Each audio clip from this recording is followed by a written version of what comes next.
tous, je suis Pierre Alftermeyer. Aujourd'hui, nous parlons de Graph Data Science et en particulier de recherche de chemin. 10 minutes avec Neo4j, c'est parti. Quand on parle de pathfinding ou de recherche de chemin, on parle d'un domaine de l'intelligence artificielle qui vise à trouver comment se déplacer au sein d'un environnement entre un point de départ et un point d'arrivée, tout en tenant compte des différentes contraintes du milieu. J'ai demandé à un agent conversationnel bien connu, muni d'une intelligence artificielle, de me citer quelques cas d'usage de la recherche de chemin, et donc il m'a parlé de routage, de navigation, de logistique, de chaîne d'approvisionnement, d'optimisation en tout genre, etc. Assez parlé, nous allons passer à la pratique en nous intéressant à un problème issu du site Advent of Code, en particulier le problème du jour 12 de l'année 2022.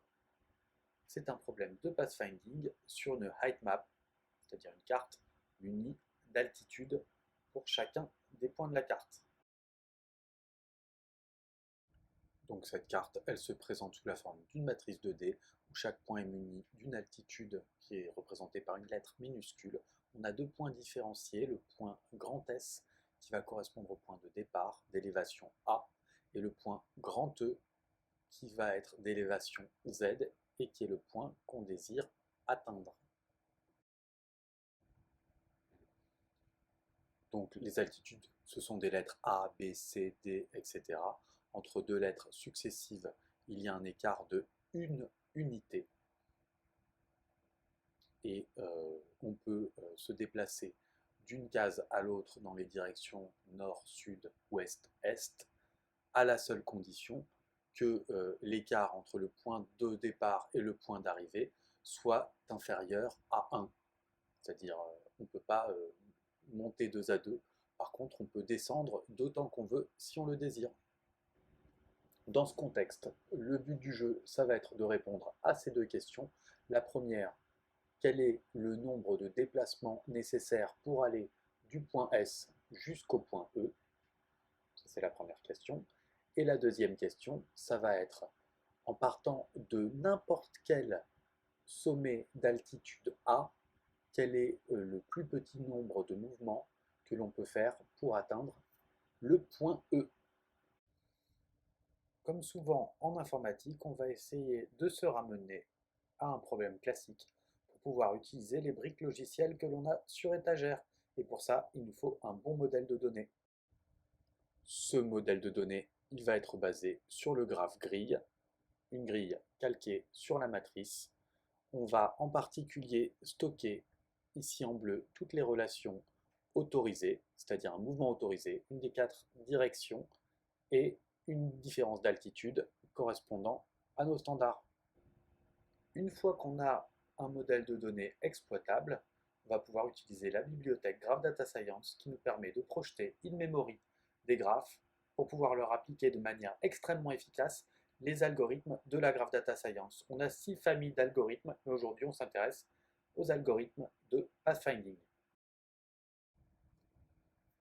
Donc on fait de la Graph Data Science, alors on ne connaît pas forcément tous les algorithmes par cœur, on ne sait pas tous ceux qui sont disponibles, on ne sait pas forcément les utiliser, mais on a une API qui est extrêmement stable, extrêmement régulière. Donc on va aller tout simplement consulter la documentation de Graph Data Science, en particulier aller voir les algorithmes de pathfinding disponibles. Et par exemple, on peut choisir d'utiliser l'algorithme de Dijkstra, qui est un algorithme standard dans le domaine de l'informatique. Il est par exemple très souvent utilisé pour le routage. Donc maintenant que j'ai trouvé mon algorithme, je sais que je veux l'invoquer en mode stream pour pouvoir récupérer sur la sortie standard mes résultats et je vais trouver le snippet de code qui correspond à mon besoin. Maintenant que je sais comment invoquer mon algorithme, je vais projeter en mémoire le graphe constitué des sommets de ma matrice et des mouvements possibles entre eux. J'obtiens un graph in memory sur lequel je peux appliquer mon algorithme, ici en précisant le sommet de départ et le sommet de destination.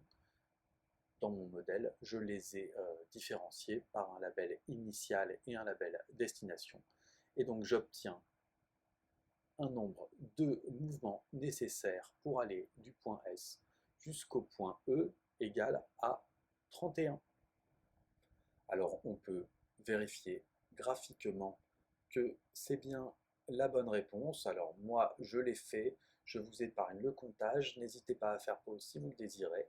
On peut passer à la deuxième question, c'est-à-dire trouver le chemin minimal non pas en partant de S mais en partant de n'importe quel sommet d'altitude A. Donc on n'a qu'à modifier dans la première ligne le critère de choix de notre sommet de départ et mettre un min dans le retour et on obtient 29 comme réponse. Bon, ces deux réponses, on les obtient sur l'instance de test du défi Advent of Code.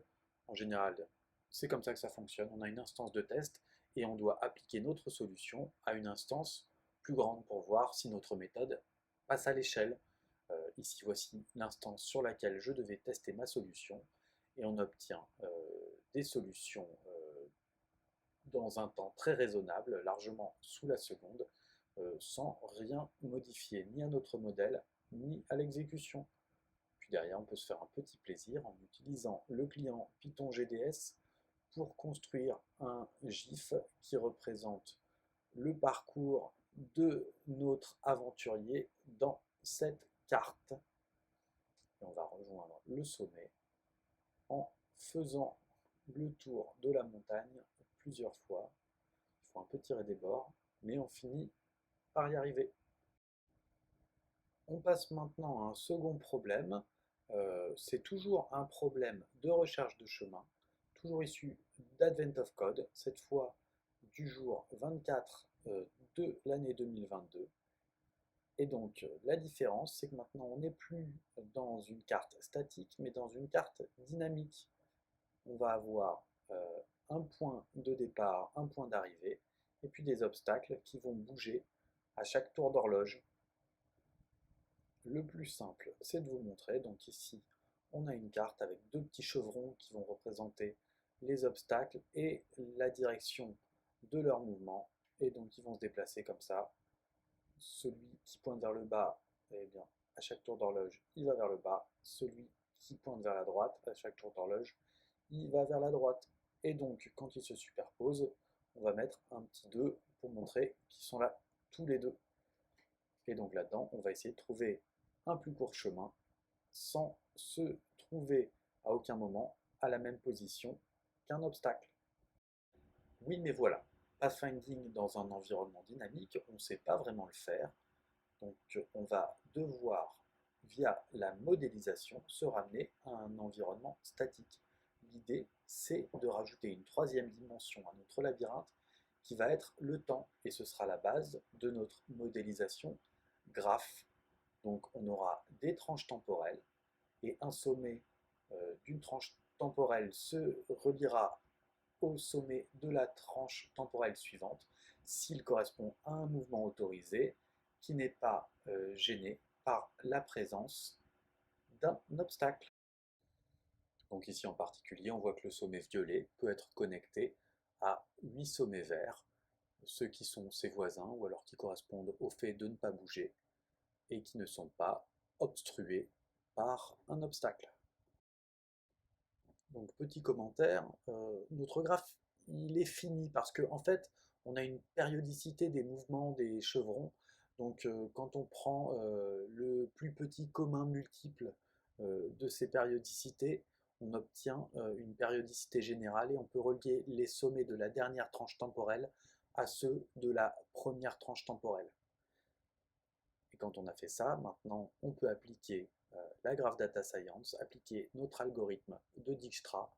Et donc la première constatation qu'on peut faire, c'est que le code ressemble trait pour trait à celui de la première partie parce que via la modélisation, on a ramené notre problème à un problème classique.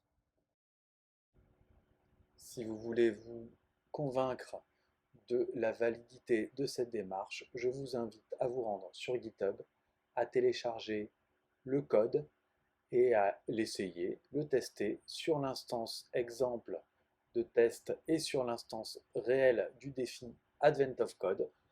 Vous serez convaincu par les performances. Morale de l'histoire, une belle modélisation, ça peut nous éviter des efforts très pénibles d'implémentation algorithmique et ça nous permet par là même de récupérer des briques logicielles extrêmement performantes.